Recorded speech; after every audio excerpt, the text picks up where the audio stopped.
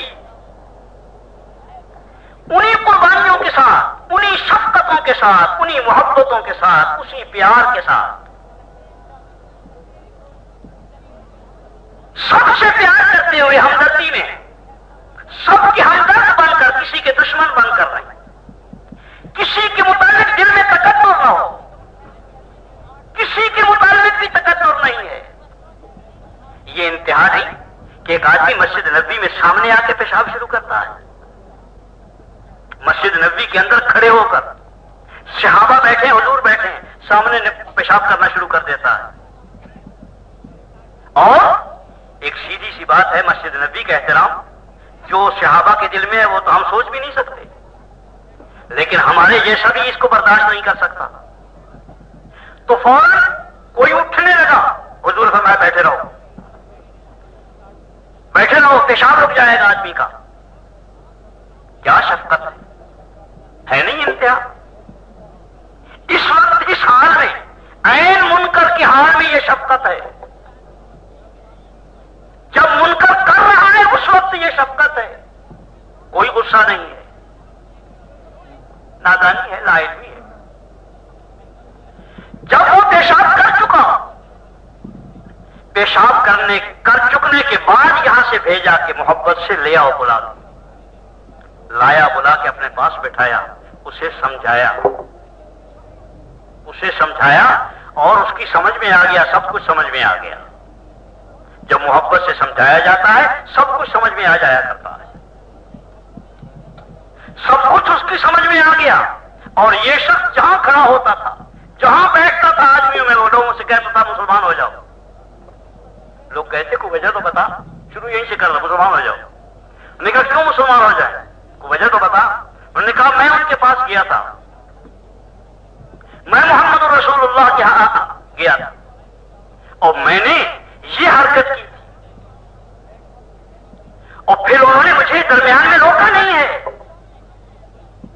جب میں پیشاب کر چکا پھر مجھے بلایا، اپنے پاس بلایا ہے، اور آگے واللہ ما زجرنی، اللہ کی قسم مجھے جھڑکا تک نہیں ہے، واللہ ما ضربنی، اللہ کی قسم مجھے مارا نہیں ہے، جھڑکا نہیں ہے، مارا نہیں ہے، کچھ نہیں کہا ہے۔ اتنے محبت اور اخلاق سے پیش آئے ہیں، ایسا انسان دنیا میں نہیں ملے گا، مسلمان ہو جاؤ۔ اسی پر لوگ اسلام لاتے تھے۔ عین اس حالت میں کوئی غصہ نہیں ہے، کرنے کے بعد زنا سے بڑا جرم تو نہیں ہے۔ جس عورت کو حد لگی ہے، مدینہ طیبہ میں حضور نے حد لگوائی ہے، لمبا قصہ ہے، لمبے قصے کا وقت نہیں، حد لگی اس لیے کہ زنا ثابت تھا، اقرار تھا اس کا، مر گئی، مرتے ہی فرمایا کہ تجہیز تکفین کرو، غسل دو اور کفن دو۔ جب غسل کفن ہو چکا تو جنازے کے غسل کفن ہو چکا، حضور جنازے کے لیے اٹھے، عمر نے ہاتھ پکڑ لیا، یا رسول اللہ اس کا جنازہ آپ پڑھیں گے، ہے نا؟ ایک طبی چیز ہے کہ یا رسول اللہ اس کا جنازہ آپ، حضور نے فرمایا ہاں اس کا جنازہ میں پڑھوں گا، اور ساتھ یہ کہا کہ عمر ایسی توبہ کی ہے کہ سارے مدینے پر تقسیم ہو جائے تو سب کے گناہ معاف ہو جائیں۔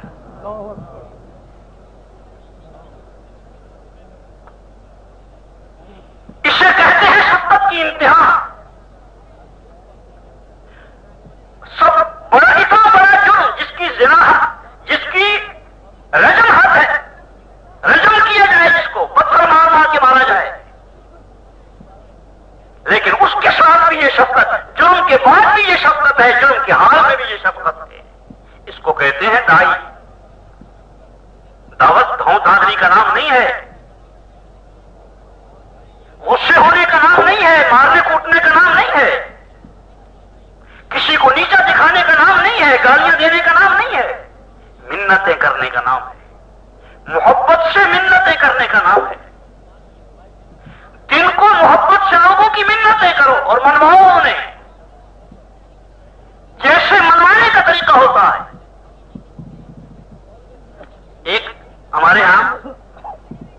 حدیث ہے، میں نے انہیں ایک دن کہا، میں نے کہا یار جماعت میں تبلیغ میں جایا کرو، کچھ وقت لگا لیا کرو. کہنے لگے مجھ سے میں تو بالکل ان پڑھ. ایک مستقل قضیہ ہے. وہ تقسیم سے پہلے وہ لازمی تعلیم، انگریز کے زمانے میں لازمی تعلیم ہوئی تھی آخر دور میں کہ تعلیم لازمی ہے بچوں کے لیے. تو بچوں کو پکڑنے کے لیے آتے ہیں تعلیم والے. ایک بچہ بھاگا ہوا جا رہا تھا گھر کو. وہ تعلیم والوں کو جو دیکھا تو بچے تعلیم والوں سے بھاگتے ہی ہیں. وہ بھاگا گھر کی طرف تو پیچھے سے اس نے تعلیم والے نے ہاتھ پکڑ لیا. ایک ہاتھ تعلیم والے کے ہاتھ میں آ گیا، ایک ہاتھ ماں کے ہاتھ میں آ گیا. بچہ درمیان ہے. تعلیم والا کہے کہ مجھے اس کو تعلیم کے لیے، مجھے اس کو پڑھانے کے لیے لے جانا ہے. اور وہ کہیں کہ میرا بچہ بالکل ان پڑھ ہے، یہ نہیں پڑھ سکتا. وہ کہے کہ میں تعلیم کے لیے لے جا رہا ہوں. نے کہا کہ میں کہہ رہی ہوں کہ یہ نہیں پڑھا ہوا، نہیں پڑھ سکتا. وہی یہی حال ہمارا ہو رہا. ہم کہتے ہیں پڑھانے کے لیے لے جاتے ہیں، دعوت دینے کی، دعوت سیکھنے کے لیے. اگر یہ میں نے جانتا نہیں تو میں نے اس سے کہا کہ بھائی تبلیغ میں جایا کرو. تو انہوں نے کہا مصعب میں تو بالکل ان پڑھ ہوں. واقعہ یہ ہے کہ اللہ نے پیسہ دے دیا ہے. واقعہ انگوٹھا لگاتا ہوں مصعب، کسی کو بتائیے گا نہیں، دستخط بھی نہیں جانا، بالکل ان پڑھ. اس لیے میں نے کیا تبلیغ کر دی. اللہ کا شکر ہے آپ لوگ کر رہے ہیں، کرنے والوں کا کام. تو میں نے کبھی اس لائن سے تو یہ قابو آئے گا نہیں. میں نے اور باتیں شروع کر. میں نے کہا کیا حال ہمارے گھر، کیا حال ہے گھر، خیریت ہے، سب ٹھیک ہیں، بچے ٹھیک ہیں.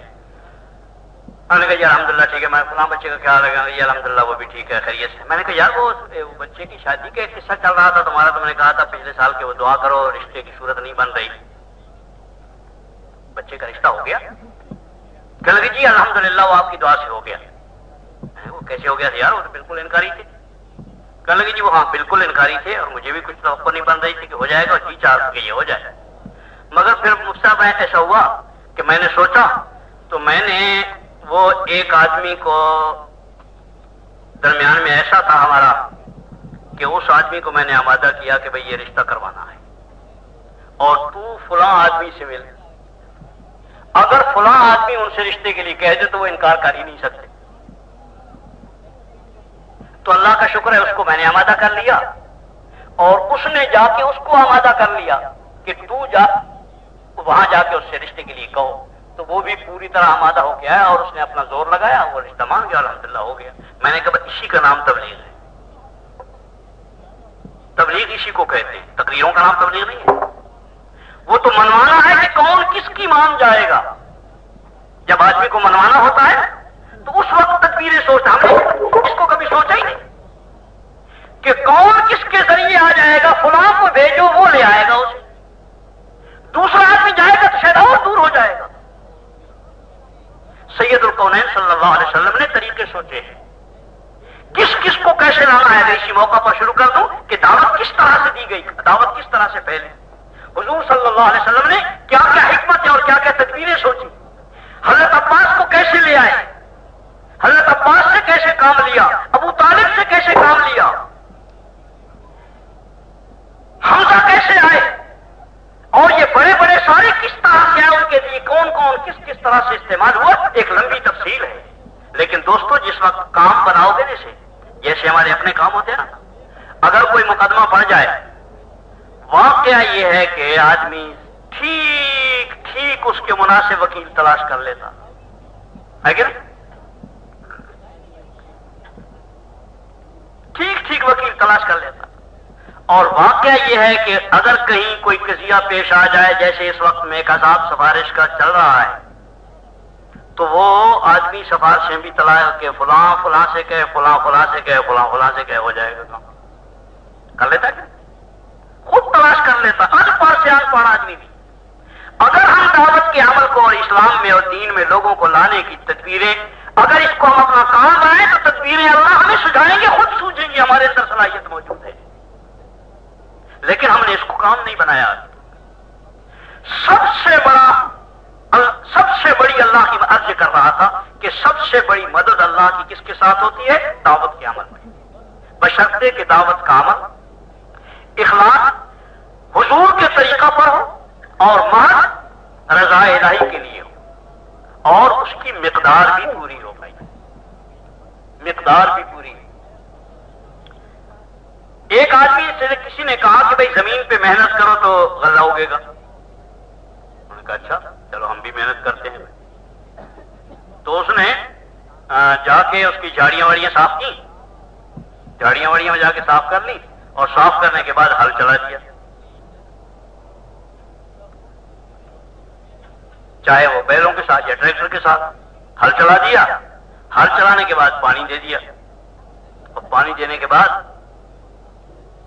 2-4 مہینے کے بعد دوسرے کو ملا، کہنے لگے بھائی وہ زمین پہ محنت تو نے شروع کی تھی، کیا ہوا؟ کہنے لگے جی محنت کر دی ہے، اب تو غلے کا انتظار ہے۔ تو انہوں نے کہا کتنی محنت کی ہے؟ کہنے لگی جی جھاڑیاں بھی صاف کی ہیں، ہل بھی چلا دیا ہے، پانی بھی دے دیا، تو آ جائے گا غلہ۔ 10 سال انتظار میں بیٹھ رہے ہو، غلہ تو آنے کا نہیں، اس لیے کہ مقدار محنت پوری نہیں ہے۔ اس سے وہ آدمی کہے گا کہ بھائی ایک ہل نہیں، ہل ٹھیک ہے، ہل بھی چلانا ہوتا ہے، پانی تم نے اتنا ہی سنا کہ ہل چلانا ہوتا ہے، پانی چلانا ہوتا ہے، خصوصی گشت کرنا ہوتا ہے، عمومی گشت ہو گیا سارا کام، خصوصی گشت بھی ہو گیا، عمومی گشت بھی ہو گیا، کہ ہو گئی تبلیغ۔ اگر جمعرات میں جانا ہوتا ہے، مہینے میں 3 دن جانا ہو گئی تبلیغ۔ بھائی اتنا نہیں ہوتا، مقدار محنت ہے، وہ تو ہل چلانا ہوتا ہے، پھر پانی دینا ہوتا ہے، پھر ہل چلانا ہوتا ہے، پھر بیج ڈالنا ہوتا ہے، پھر اس کو ترتیبات دیکھتے رہنا ہوتا ہے، مناسب اوقات میں پانی دینا ہوتا ہے، اس کی رکھوالی کرنی پڑتی ہے، تب جا کر کہیں جا کر گندم پیدا ہوتی ہے۔ یہ جو چیز جو اللہ ڈالا جاتا ہے وہ اللہ آتا ہے۔ مقدار محنت بھی ٹھیک ہو، نبی کی طریقہ بھی نبی کا ہو، اخلاص بھی نبی کا ہو، شفقت اور حکمت بھی نبی کی ہو، اور اس کے ساتھ ساتھ مقدار محنت بھی نبی کی ہو، ہر حال میں کرنے والا، ہر حال۔ بیمار ہے، تندرست ہے، کھانے کو مل رہا ہے، کھانے کو نہیں مل رہا ہے، کوئی گالیاں دیتا ہے یا دعائیں دیتا ہے، گالیاں دیتا ہے تو بھی کر رہا ہے۔